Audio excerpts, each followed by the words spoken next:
Okay, we're super excited to be here, and hopefully we can share a little bit about our journey with you on leveraging and using Salonis and looking at how we transform and have operated, our procurement efforts within Genpak.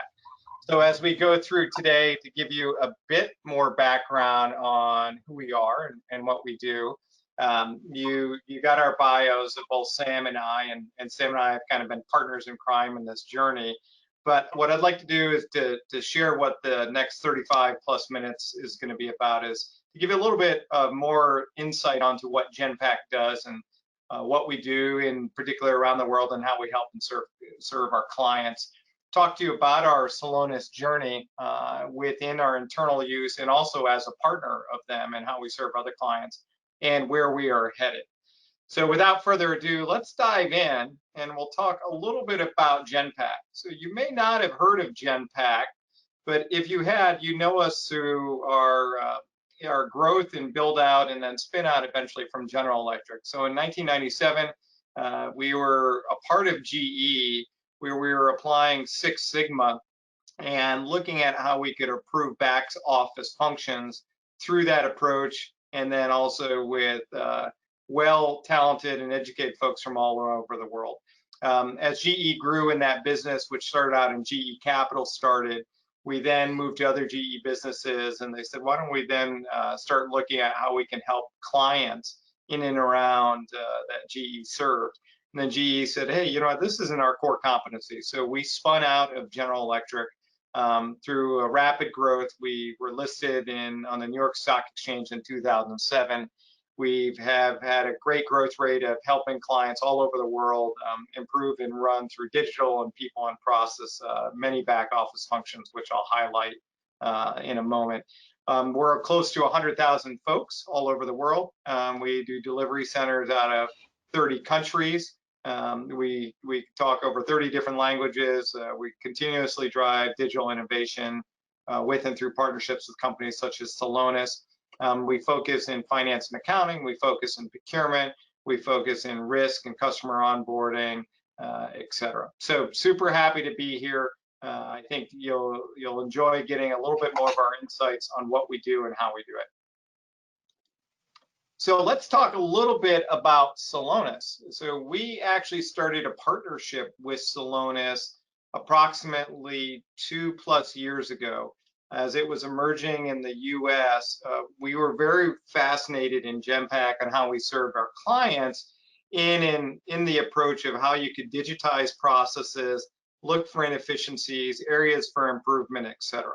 So as we began that journey with looking at to leverage the digital capabilities of Salonis, we also realized through the partnership and then through our internal use, there could be a tremendous amount of value to help Genpak as a whole and as we serve our clients. So as you are probably aware, Salonis is a leading process mining technology throughout the world. They have over 100,000 users. They have 350+ customers. They've been in business for over 10+ years. They serve multiple industries in multiple countries. And they've really built a tremendous platform that knows how to go get the data, talk with the data, and then show the data in a meaningful way to business users on what's actually happening within their processes, whether it's in procure to pay, accounts payable, or in supply chain, customer onboarding, etc. And obviously, we'll talk about procurement today. With that being said, our partnership was launched a little more than a year ago. And it's a great marriage. So we've been able to serve clients all over the world. Salonis absolutely matches Genpak's process-centric view approach. I like to say we eat process for breakfast at Genpak, and bringing in the insights for running, large corporations, back office functions for many years, and that depth and knowledge, along with the digital footprints that Salonis helps you see and uncover areas for improvement, has been a great marriage. So with that, let me just give you a quick highlight on how Salonis actually works. So, I mentioned this concept of a digital footprint. So what Salonis has creatively been able to attack is if there is a time span and an activity that's connected through any of your ERP systems of records, Salonis has built the ability to extract that information and then recreate that into a visual story of what's actually happening. So if you think about the procure to pay process or accounts payable, et cetera, it can literally take that information from various systems and then format it in a way for a user to actually see that story and life cycle of what's happened, where there's inconsistencies in the approach, what's the root cause of that approach, and areas that should be considered to look at deeper for potential fixing. And then really at the end of the day, what then that is gives you a tool and an ongoing dashboard to really continuously identify bottlenecks, exceptions, reasons for process variations.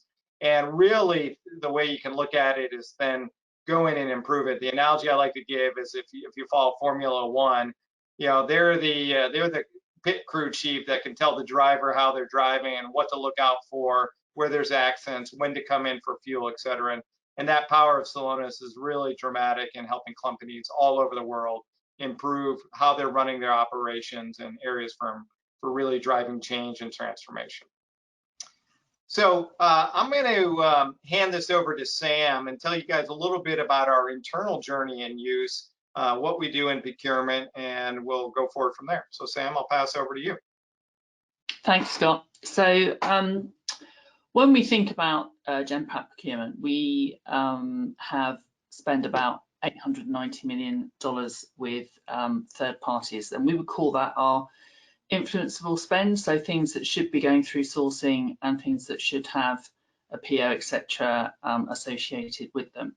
I have about a team of 70. It does fluctuate a bit, and they're a global team. We operate in 60+ countries, and they're distributed across our main areas that we have our main operations. And then we've been growing as an organization 15% year on year, and that does pose quite a lot of problems in terms, well, not problems, but challenges in terms of how you make sure your systems, your processes, your policies, not just your own team, but also the broader organization is up to date and understands how to be compliant and how to keep within process when they need to buy something. So we've been grappling with that. And three areas that we really wanted to focus on were the opportunity to minimize maverick buying, to reduce our unwanted purchasing activities. So we felt there were a lot of activities that weren't adding any value that we were getting sucked into. And then also being able to not just drive business value, but also be able to demonstrate the business value that we were driving, which was something else that we were struggling with. And when we started our engagement with Salonis, we found that the insight that we were getting from the system is enabling us to actually start our journey and our investigation as to how we could drive all of those three things forward. So just building on what Scott was saying, the exciting thing for us is that we're using all the data points that we've had for quite a while, but what we haven't been able to do effectively is to turn that into actionable insight. And that's the really exciting thing about Salonis, because it's built with all the logic inside it and the knowledge of the sourcing process. You're able to leverage that to really to make sense of this vast amount of data that you have and all the different data points from all the different systems that you use. So we found that super exciting and really valuable. And I think we're going to talk about that as we go through the next slides. Yeah. So Sam, before I go in and I talk a little bit about the journey, I remember when I first called in, I said, hey, we've got this great partnership with Salonis. I think it could provide significant impact internally. What was your thoughts as you went through that and you talked with our CFO and you started looking down this? Had you ever, looked at something like this or thought about, what this could mean for you? So I think if we're honest about it, that my leadership team and myself, we were slightly skeptical of the impact it would have, because it's just another way, in its really simplest form, it's another way of looking at all the data that we already have.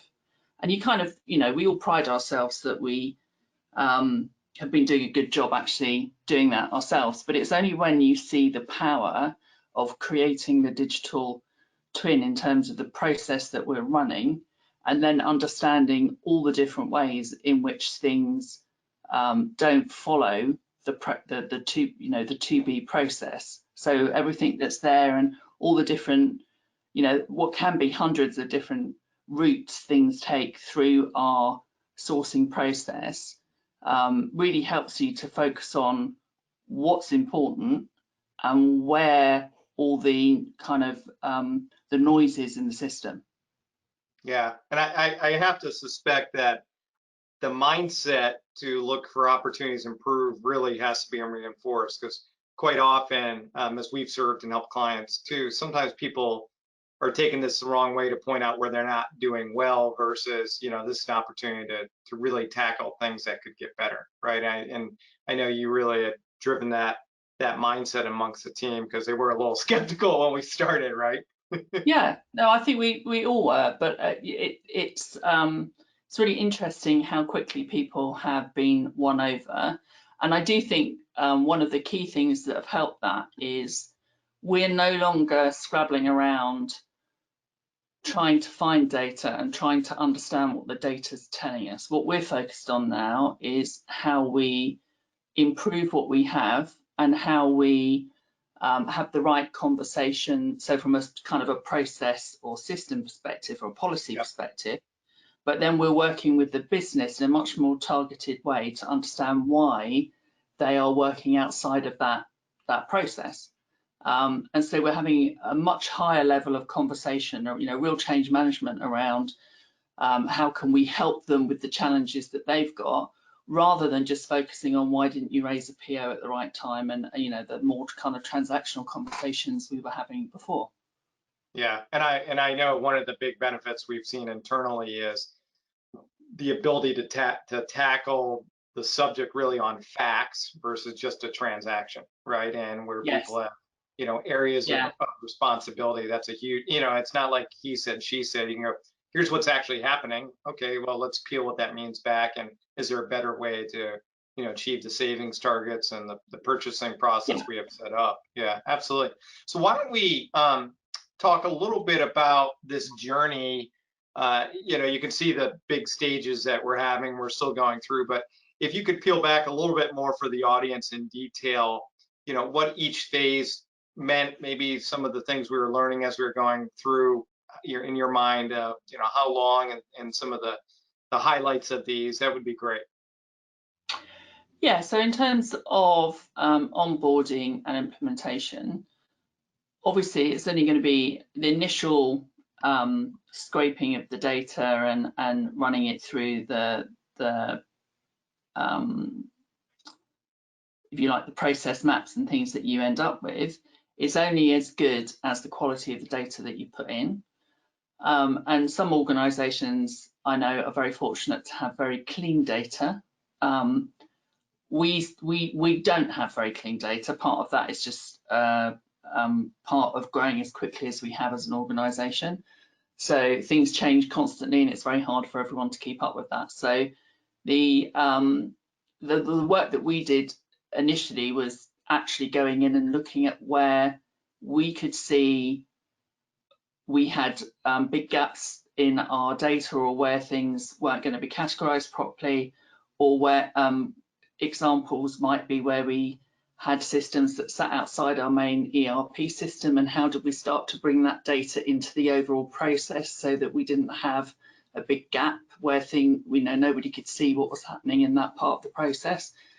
So we spent a lot of time doing that upfront, which has proven to be invaluable as we can move on to the latter stages now, in terms of how we actually derive insight and can speak to the business meaningfully, because they actually recognize the data now, because it's much more likely to correspond with what their view of the world is as well.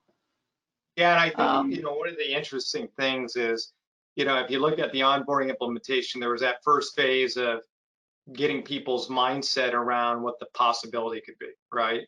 And then really linking with our internal IT, the process to connect data, it's not actually tremendously long and stressful. It's just making sure people are aligned and honestly getting access to the systems more so than anything else, right? And for the audience, don't think light of that. Onboarding your IT teams are really important. I think the other part that was quite useful, Sam, was the partnership with Salonis as we went through this, right? I think there was a continuous learning of education and approaches of how to do this, and that feedback to you and the team. Yeah. Really, I can't say enough about it, right? Even though we're partners, but out of sincerity and authenticity here, they were a great partner with us through this.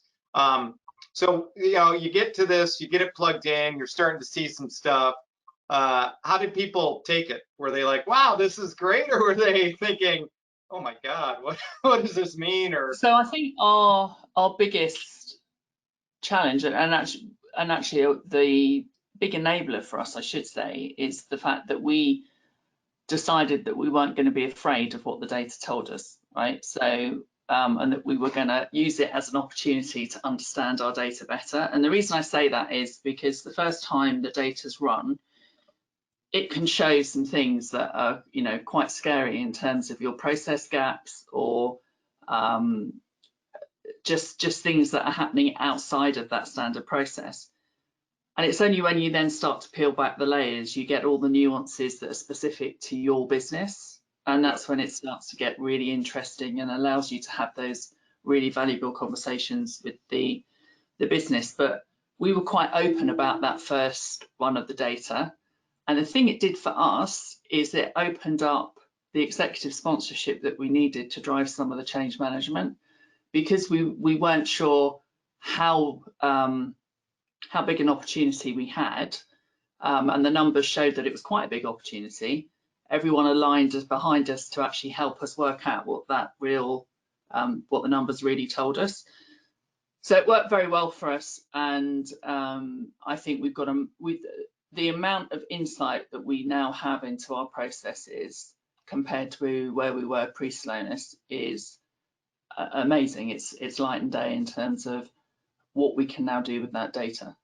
Yeah, no, and I think that mindset of that opening the eyes of the executive leadership, and the ability for us to really leverage technology and people and process to actually affect our approach, our alignment with the internal stakeholders, and then the cost savings targets and approaches your teams drive.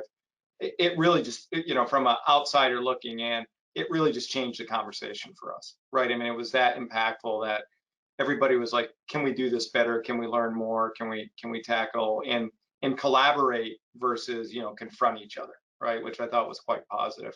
Let's shift a little bit about this and talk about our implementation journey, right? So, you hear from these broad levels of, hey, I can connect it, I can then start seeing areas for improvement, I can figure out how to dive deep. But do you want to walk through and kind of give this story of this implementation journey a bit more life, of some specifics on, what you were tackling, what your teams were tackling, and then talk about how we're continuing to do this as we go forward? Yes. So we've adopted this kind of implementation journey, and we call it our path to value. So this is how we are going to derive value from the system, but deliver value to Genpak as well. So we decided to focus on initially, because obviously when suddenly you get all of this data, it's a bit of a feat in itself to understand where you want to start from. And obviously the system will give you some ideas about where you need to prioritize your opportunities, but you need to obviously kind of narrow it down enough to make it manageable.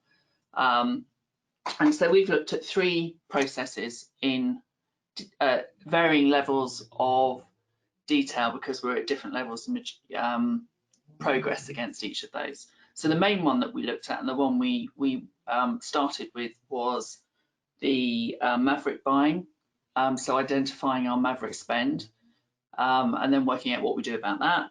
The other one was cycle time analysis. So how do we reduce our overall cycle time? And then the third one was around right first time. So understanding where we just touch things multiple times, we cancel things, we change things, and just understanding why we're doing that so that we can reduce all the unwanted non-value add activities.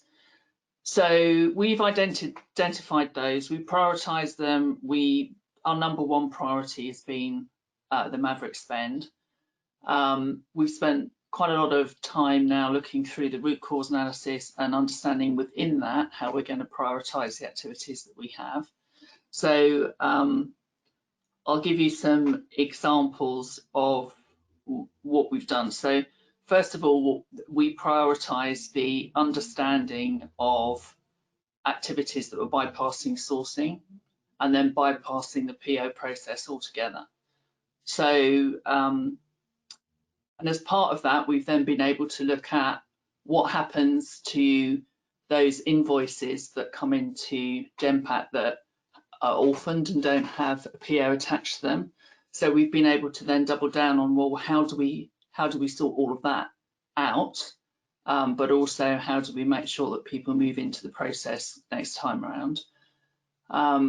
We also have some exceptions to our PO process. So part of that prioritization, the next thing in our journey is to actually go back and revisit all of that and see whether we can move some of those exceptions into our main PO process. And that will give a lot of visibility to the whole organization for areas of spend that have previously just bypassed that process. So there's things like that which we were able to prioritize. We've created the improvement plan. We've got targets. We're working towards that. And we're in the process of creating the targets for the other two processes that we spoke about, just making sure that we're aiming for the right thing. And then we run governance with this, cross-functional governance, which we're running it bi-weekly actually at the moment because we've got so many things that we want to talk about. So we run it, so myself and Genpak's controller lead the day-to-day governance, if you like, of this process. And then we report on a monthly basis to our exec team in terms of progress and where we're seeing challenges, which they then help us with at an organizational level.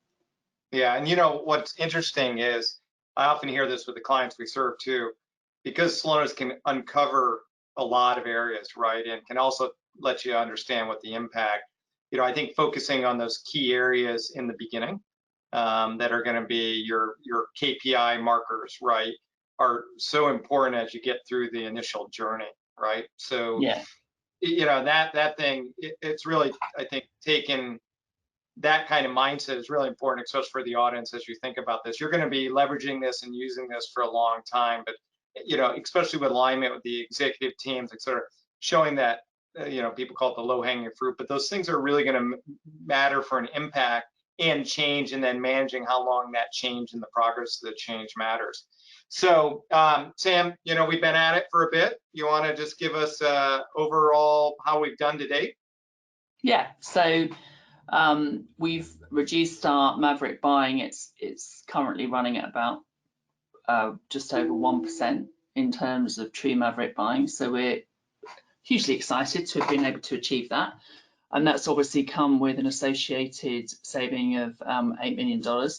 I think the next step for us, and we were talking about this as a team this morning actually, is it's not just about focusing on things that had previously bypassed sourcing, but it's now focusing on how do we identify where we only get involved at the very last minute, and therefore it might actually go through the process, but we don't have an opportunity to influence the savings and therefore drive that value for the business. So we're working through what are the data points that we can use that will actually allow us to identify that and then take action on that. So that's, you're always building on it, always thinking about how can we move to the next step and what can we do with that. So at the moment, as I've said, we're looking at the how do we improve our process efficiency and reduce our cycle time even further. We've got lots of ideas coming out of the work we're doing there, which is hugely exciting.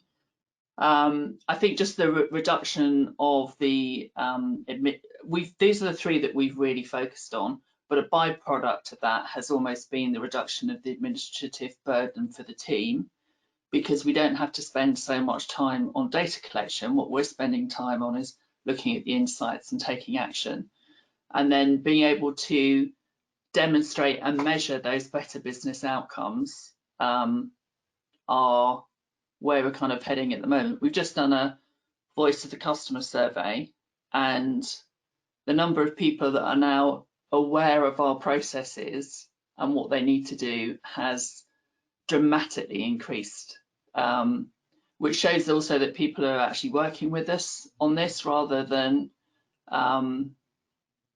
pushing away from the controls that we're putting in place, which has been great. Yeah, no, it's really been exciting all the way from our CEO, CFO down. And I think as we learn the journey internally for the clients that we serve, leveraging Salonis, we're able to share some of those insights as well. So if you look at kind of the takeaways for the audience to think about, right? We're still on our journey. We'll talk a little bit about where we're going. Just give us some highlights of key things folks should be thinking about on lessons learned, and at least from Genpak's experience, what our keys to success have been. So you've already touched on the initial kind of getting IT on board so that you can make that the uploading of all your data into the system as seamless as possible. That's, we didn't do enough, I don't think, right at the front end, just making sure everybody understood and what was comfortable. But, lesson learned, definitely would do that next time. Yeah, get them in and get them in early. I mean, I think them being part of the understanding the journey, it's difficult to go, oh, hey, we decided to do something, go do something on the IT, and they're confused why, does it, have InfoSec? And yeah, so I think that's a spot on call out. Yep. Then the whole design and adopt thing. So the real value of Salonis is that you're leveraging all the processes that they've, the way they set the process up within the system, right? So their understanding of the process, their understanding of the data points that you're going to need, the kind of reports that that's going to enable you to generate means that you can get to your data much quicker. But obviously it's more generic because it needs to be. So you do have to spend some time understanding, well, what does that mean for you, your business? Do you have business units? Do you have verticals? Do you, how is it you want that data to actually be represented?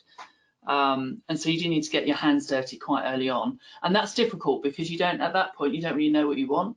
So you do need to keep revisiting it as you get more familiar with the data and more familiar with the what it can do for you. Taking ownership is really important. And again, it's about up and down the organization. Every single one of my team are kind of in there getting involved. It isn't you can't step back and let other people get involved in the detail. You have to be taking ownership and being part of that, which moves on to the next point, which is we're moving it more into BAU now. So initially it was very much a project, but now it's just how we do business and how we operate as a team.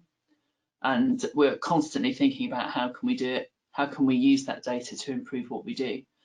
And then the last point, not to be underestimated, and everyone will have different data issues, but you really need to spend the time on making sure that your data, and to be fair, right, this has been one of the great benefits we've had from this process is it's actually allowed us to focus on that. So something that we'd maybe given less priority to became something that was much more obvious and something that we needed to do something about, which was great.